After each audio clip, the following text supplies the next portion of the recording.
All right, call tonight's meeting to order for September 13th. And as we start out every meeting, we'll read the mission statement. Norfolk Public Schools offers a safe, joyful, and challenging learning environment that meets the needs of our diverse students. Through school, family, and community partnerships, we provide an education that inspires lifelong learners and cultivates caring and productive citizens of our ever-changing world. Roll call. Jeff Curry. Paul Cochran. Mark Flaherty. Thomas Doyle. Ingrid Elardi. Public comment. We actually do have a person who's going to make public comment. So just as a reminder for us, how I was going to do this, this isn't a question and answer period. She's essentially going to read like a 4-minute statement. She's sworn to me it's no more than 4 minutes. So. Timed it, but I'm not positive. Okay. I'll put my timer on for you. How about that? I threatened you. But you do have to come to the mic, Holly, so they can hear you on camera.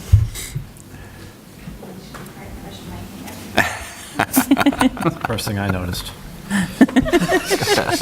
Paul, can you write that down, please? Hair under. Okay. Thank you for letting me take time during the public comment. As you know, there are going to be very many important decisions to make on this November's ballot, and the question of who is going to be our next president obviously is on everyone's mind, but there's going to be an issue that will have a major impact on our public school system right here in Norfolk. This issue comes in the form of question 2. Question number 2 is going to ask the public to remove the cap on charter schools in Massachusetts. Currently, there is a cap that limits how many charter schools can be in operation.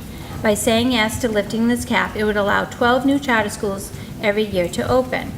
Now, let me explain. This is a myth, but not a myth. Most public educators do believe in charter schools because as educators and parents, we believe that there's a school out there for every child. There are some charter schools that have been very innovative and have provided that special experience for several students. However, charter schools have been on my radar for the last few years, but for different reasons.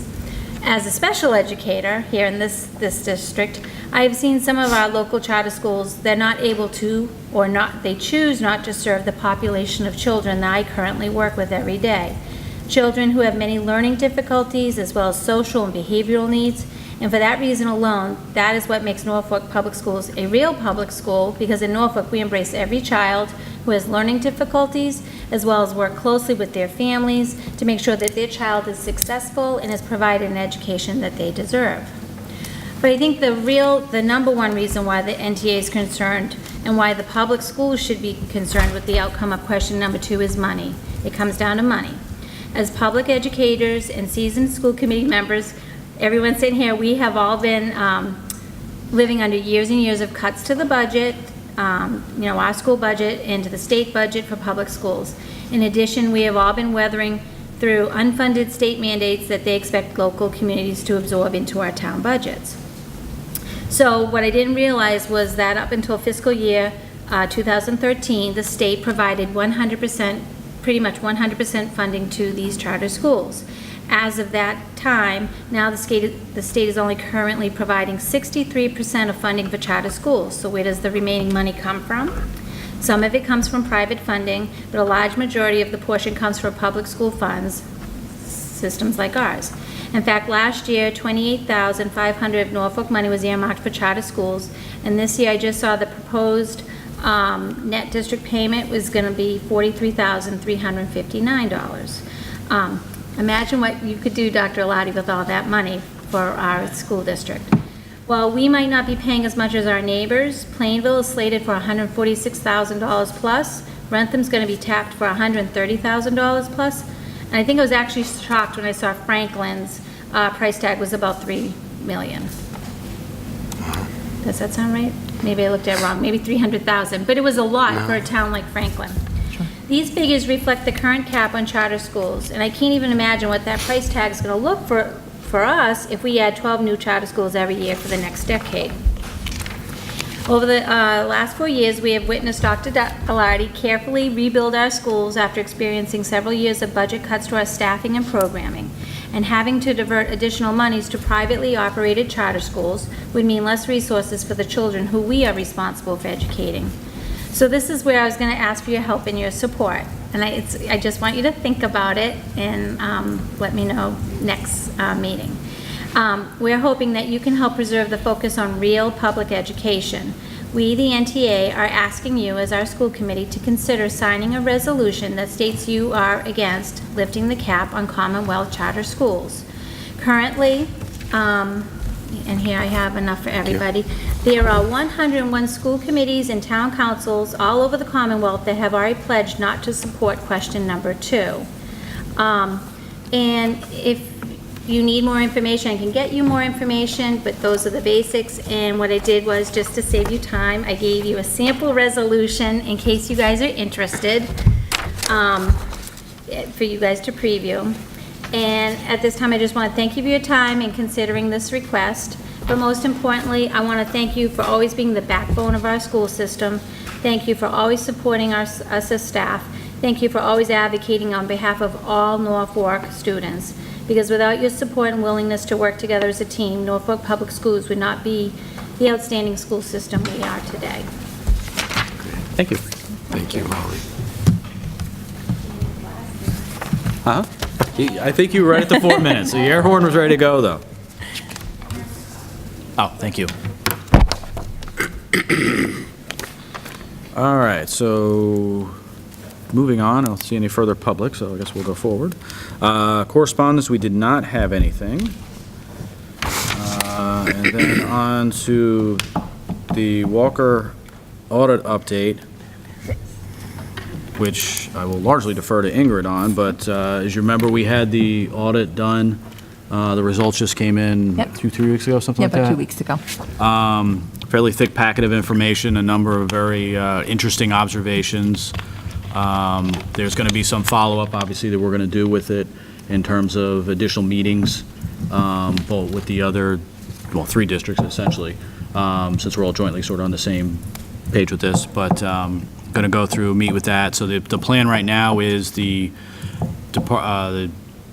committee chairs as well as the superintendents would then meet and kind of go through and disseminate and kind of go through the information and kind of make some recommendations from there. I guess, is that a fair, accurate? Yeah, we just received the final copy of the report of the audit about 2 weeks ago. There are some questions. We had 2 different people conducting the audit. So one person was doing the King Philip Middle School in Plainville, and the other did Rentham and Norfolk, and they worked together. So there's a little bit of a difference in writing styles between the 2. And there were a few recommendations that we wanted clarification on, and to make sure that we were all in agreement that we're interpreting the way that it's worded correctly. So what we decided to do was to have a meeting with the 2 consultants that completed the audit and wrote the report. And at that meeting, we'll have the 4 superintendents and the 4 school committee chairs to just go through and make sure we're in agreement as to what the recommendations are, because a couple are a little bit ambiguous and we want a clarification on a couple points. Once we come to consensus and we clean up any errors in the report, then the full report will go to everybody's school committee and to all the members for discussion. But we don't want to distribute the report until we're sure that KP has had a chance to make any factual changes or correct any errors in the report, and that we're all clear on in agreement as to what the report is suggesting. So we'll do that, and I would expect, I had a draft date, I just heard from Rentham that the consultants were available Tuesday, September 20th at 6. I'm not sure if that works, but the hope is to meet within the next couple of weeks, finalize things, and then have the report ready for the full for everybody's individual committees to review and consider in October. All right. Any questions on that? No. All right. And then yearly, we actually complete Dr. Elardi's evaluation. So we're in the process of doing that. So for this meeting, what we'll do is we have the actual final overall, then there's a document that we prepared and then available to see and all that kind of stuff. But, so again, your choices for reviews, they have 4 different categories essentially that we did review for last year. And they were basically instructional leadership, management, and operations. Sorry, I can't read my own writing, so bear with me a second here. Communication, as well as professional culture. And what was nice for when Holly made her presentation there, it was very nice to hear that she specifically mentioned one of the points that I think we had all noticed, and I think all of us as a community have noticed, and skipping ahead to sort of professional culture, just where the district is now versus where we were 4 years ago. And just, there's any number of reasons why that is the case, but a lot of it has to do with solid overall leadership, and that ties into a lot of these various areas. It ties into the communication piece, which I think is something I've regularly made an issue of, or not an issue of, but have made a focal point, I guess, in the various meetings, because I think that is just, that begins everything, whether that's communication with the staff, whether it's communication with the teachers, whether that's with the parents, whatever the case is. That piece I've been extremely happy with, and I think that's made a big difference. And it's little things. It's additional time for notices that go out from the various schools rather than last-minute notices or things like that. Presentations, they're nicely done presentations that we get to see and that the public gets to have a chance to see whenever they see the local television. So that's something we definitely want to continue to focus on. But I think communication has sort of started everything off. And then I think there's been a lot, and I mean, I could go on and on as far as the instructional leadership. I've got 2 pages of notes I took for myself, but all the various things that stood out to me as sort of a lay person would be the professional development that's taken place. I think the teachers have spoken positively about that as well. The ability to sort of on the fly adjust to these various unfunded mandates that have come down and additional requirements, and we've had to adjust with this, and you guys have done a nice job. You put it together, you roll with the punches, and have put together a nice product. We see the MCAS presentation every year. We see the improvement in that. All that ties back to instructional leadership, which, again, is sort of a partnership, I guess, between everyone, but it's nice to see. And then last and certainly not least is just the management and the operations of the school. I mean, it starts off, we have the improved safety at HOD with the new door options that are there, and that just puts, that's just soothing to see, or can put people's mind at ease. God forbid something happens, but it's still nice to see that there. Matt has been a fantastic addition. I know Jeff, Mark, and I went on the tour of the schools before the school year started. I don't know if the floors were ever cleaner. I don't think so. I mean, HOD is, what, 20, probably whatever many years old, and the floors, they're incredible great. looking. All his efforts to do everything, how clean this was here, just the attention to detail. So just his hiring has been fantastic. And obviously it helps the town as well, but that, again, goes to, it shows a good working understanding of management and the operations of the school. So, so basically, overall, the sewer is exemplary overall, and within all those individual categories I just listed out is exemplary overall. So I don't know if anyone wants to chime in or add 2 cents. Well said. Yeah, I mean, you Kinda said babble. pretty much everything. I mean, it has been very nice seeing how you've progressed the school forward while you've been here, you know, and we're getting stuff back on track where we need to be. And so I look forward to working with you and the rest of the committee on keeping that going. Yeah, so certainly any number of Very areas. fortunate to have a great team of teachers that I work with. As you see many of them here tonight, and the administrative staff have been fabulous. So, and I appreciate all the support of the committee in managing some of those unexpected costs that we had last year, and as you said, some of the challenging curriculum changes, and supporting with the professional development funding to make those come to life and help our teachers. So thank you, and I will continue to work on that communication and that community outreach. I know that's been a goal for the past couple of years. And Yeah, I think it's fair to say all these items, none of them are sort of a, okay, we're done. No, These they're are always always evolving. I mean, the instructional, there's always going to be something down the pike that we have to adjust for. There's things you're working on, obviously, right now. They're going to be implemented, whether it be now or in sometime later in the year, whatever the case is. HOD obviously is always going to be a challenge from a building standpoint, so that's always going to be fun. So all the things are going to be there, but as I said, at this point in time, very happy, so. thank you. That's actually all I had. Okay. Well, I have a bunch of other things. So in October, then, the full committee will get the written evaluation, and you do as a committee have to vote to accept that, and then it becomes public record, so. I did want to give a brief update on the opening of school. So overall, we had a very smooth and successful opening. We, from the very first day, our buses were running on schedule and on time. We did have one that had a delayed start on the first day. There was some communication over start date, actually, but it's been corrected and has been running on time ever since. We did have, during the opening of school, we always have extra staff members available, meeting kids off the bus and in the hallways, helping sure everybody finds their classroom, trying to make it as stress-free for our students and comfortable as possible. And that went very smoothly. We do always have a staggered start for kindergarten. And again, it's our kindergarten children's, many of them, first time in a public school setting.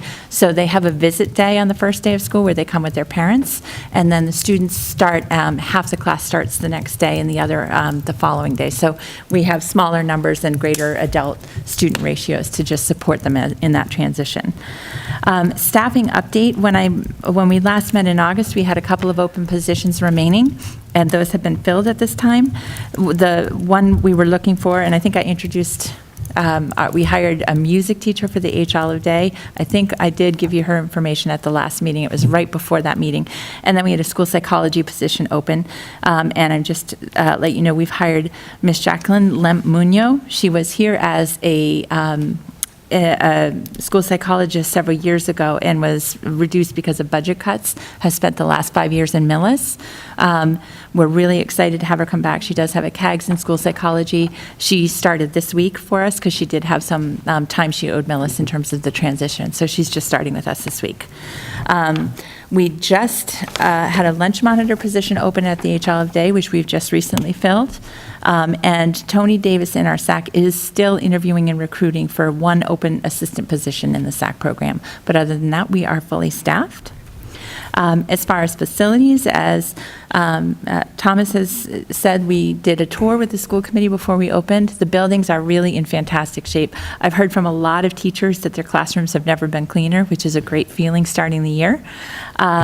They also took on, our facility staff, several other sort of district and building projects.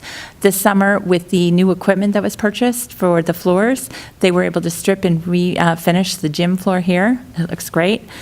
We also had the facilities team aerate and oversee the play field at the H. Olive Day School. Of course, as everybody's aware, it was an incredibly dry summer, so we will be doing that a second time, but it is much better than it was, so we did have some growth. We do have a sprinkler system there that's well run by the well. The building inspector and the fire chief did come to do the inspections in both buildings, and they said that they were in great shape. There were very few minor issues that had to be corrected. One of them is an issue that we've struggled with, is in terms of storage. Neither of our buildings have much storage in the classrooms, and the building, the fire code doesn't allow people to store things within 18 inches of the ceiling. So at H. Olive Day, all their cubby space is pretty high, so you can't have anything above the cubbies, which is almost which is one of the very few storage spaces they had, so we had to be creative with storage solutions. But other than that, there really were no significant issues with either building, so that was a great report to get. So smooth opening overall. I do have a copy of that, just if anybody wants the copy. The next thing I brought to share with you is, at the end of the year, last year, I gave you an update on our progress towards our strategic plan. And as a result of that, we wanted to make some minor adjustments to the Phase 3. These follow from the discussion we had again with the progress update. So I'm giving you a draft of the revised plan. We, if you look at page 2, we're moving a few things between Phase 2 and Phase 3. We had intended to write the written curriculum for science last year, but the new standards were not released until April and adopted by the Board of Ed. So we have to move that into this year. We can't write the curriculum without the standards. So that's been adjusted. And we also, because the implementation of the literacy program was so time-intensive and required a lot of professional development, we chose to table a couple of projects because we didn't want to overextend staff and we really wanted to do that well. So we are going to be looking at the special ed diagnostic tools in mathematics this year. We took that off the table last year and just focused on the written language and the ELA. So those two things are added to Phase 3. We also are we started work on strengthening the new teacher induction program with the shared courses with Plainville, and we're going to continue that work. We felt that we did a lot with it, but we wanted to continue to fine-tune our mentor program, mentor training, and do some additional things in that, so we carried that forward. The other thing in Phase 3 that you see, we had planned to provide training for staff on educator evaluation with DDMs and SMART goals. We're tabling that right now because we're not sure what's going to happen with the DDMs on the state level as far as student impact rating. That portion of Ed Eval may not move forward, so that would impact how we do the training and what we're going to do with the DDMs locally. So we're suggesting tabling that. And then in the final one is that, again, we started work on providing resources and supports for parents with the RTI intervention. So that's for, in not educational terms, if kids are struggling in math, we wanted to be able to give resources and supports to them in school, but also extend that to the parents so that they would have tools to help kids at home. We've started that work, but we think there's more that we can do in that. So we want to carry that forward as well. Other than that, the plan is as stated, and we'll continue with the other major objectives in Phase 3, which would be beginning the data collection for a new 3-year plan and starting that work. We also have scheduled to revise and update our district report cards and to make those an electronic instrument, which I think we're well poised to do this year. So really very minor changes, just some initiatives we're going to continue and carry forward, and ones that a couple we had to change because of the late publication of the science standards. Any questions on that? Anybody? I wanted to just get the committee to vote to accept the changes. I make a motion that we approve the changes to the strategic plan. Second? I'll second. All in favor? Aye. Passes. The next is just an informational item, and the Massachusetts School Building Authority, one of the things that they're trying to do in order to make building projects a little bit more financially feasible for districts is to help districts save money on the design phase. So what they wanted to do was to visit schools across the state. Different architecture firms have submitted model plans, and what they're trying to do is vet and identify, about 10 different designs that are working well, have had good results, and that they can make those plans available to anybody considering a building project. So we did have a team from the MSBA. Flansburgh Architects submitted the design for the Freeman Kennedy for consideration. We had a very large team from MSBA from all the different offices there come and tour the facilities. They looked at, Matt Hafner and Lee Southam Hickey took them on the tour. They talked about strengths of the design and challenges, but Freeman Kennedy was selected as a model school. So there's a letter from Mass School Building Authority letting us know that, and the plans will be available for other districts to use as a model moving forward with, minor changes. So that was good news. That's pretty cool. The next is a policy item for vote.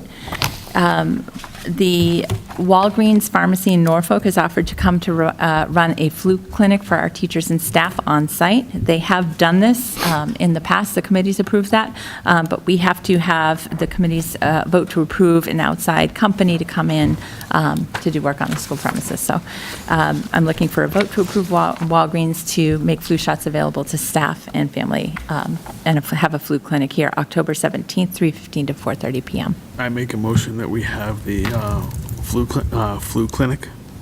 Second? Second motion? Okay. All in favor? Aye. Aye. Great.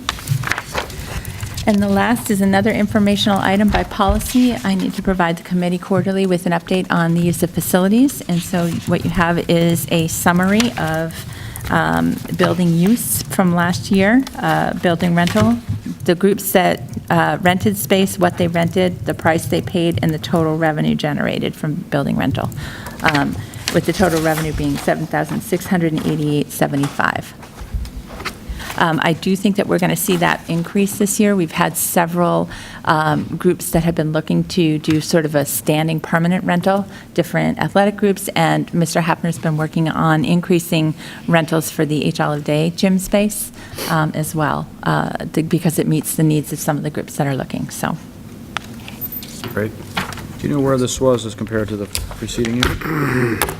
I don't have that data in front of me. I can give you a comparative if you want like a 5-year comparative. Just curious to see where we're going. I mean, if it's, I think it's increased from the past. remember going back What years we've ago. definitely improved on is we've streamlined the billing and collections, and so we're actually, actually getting paid. we don't have any past due. We've changed the policy so that people Good. can't rent until the balance is current. So that has definitely made gains, but I'd have to run a report to look at how that compares to the last few years. okay. No, I was just curious, but. Yeah. It's a good Pretty good. question. And that's all I have, other than committee reports. All right, so moving on to committee reports. King Philip, we will not have. Policy? In the policy meeting, we're working on several policies. Some of them we're trying to get legal clarification on, and others we're trying to find ways of streamlining. But right now, we're working on the administration of medication to students, teaching about alcohol, tobacco, and drugs, drug-free workplace policy, alcohol, tobacco, and drug use by students prohibited policy. And, yeah, those are the ones that we are working on right now. Hopefully, we will have something for the next meeting, So we're looking at first readings for all Yes. those various things? Okay. for at least, hopefully, at least a couple of them. Okay. Also no technology tonight. All right, so then that leaves us with doing the minutes. Just know for when we vote on the August minutes, I won't be voting since I wasn't here, so. So we have a motion to accept the June minutes. Make a motion to accept the June meeting minutes? Second? Second, oh wait, hold on, was that the June meeting? I need to abstain from this vote as well. You weren't here in June? Correct. Okay, so we have enough for the, Oh, here in June, I was okay. here in June. okay. So, all right, all in favor of the June minutes? Aye. Aye. Okay, and then so do we have a motion for the August minutes? I have to We don't have abstain a from quorum this for one. it. Make a Who's motion that? to accept the minutes from August? Who's missing an August? You don't have a We'll have quorum to, we'll have 'cause, to yeah, table Jeff this too Chalmers is because not here. Jeff's not here. That's right, we don't have a quorum. That was, There were only 3 members at that meeting. It was Jeff Chalmers, Jeff Curry, and Paul. And without Jeff Chalmers Oh, here, Mark, you don't have a okay, I'm sorry, I realized quorum. Mark wasn't Yeah. here. All right, so we will put off August minutes, approval of August minutes until our next meeting in October. Tabled. Despite my name being spelled wrong, I'll make a motion next week. you want to correct it? All right, so then we're looking at October 18th. Thomas has retained his title, by the way. He regained it. Best meeting? It's not over yet. Yeah, initially, we were going to say you might have been replaced after that last meeting, but I wasn't looking for you're it. staying in good standing now. I had to come out strong tonight. I did So what's, go to an sorry. efficient meeting. I'd like to thank everyone. I'm just kidding. All right, so October 18th, does that work for everyone? Just looking, I'm sorry. Yeah, Me? works for me. Oh, I can't imagine it doesn't. Oh, the 11th is the 18th. Okay, so move it to the 18th instead. Yeah, that works well for me. Yes. Okay, so we are good for the 18th. Let me just finish putting that in my calendar. Policy Subcommittee, That's not the standing date because of the holiday. Okay. Ingrid, Policy Subcommittee at 6:30, 6:15. right Okay. before? 6:30, okay. Do you want to do 6:15? We can target 6:15. Let's try for Okay. 6:15 because we have We have a lot. more on the table for that. Okay. Okay, all set? Yeah. We are adjourned. Great.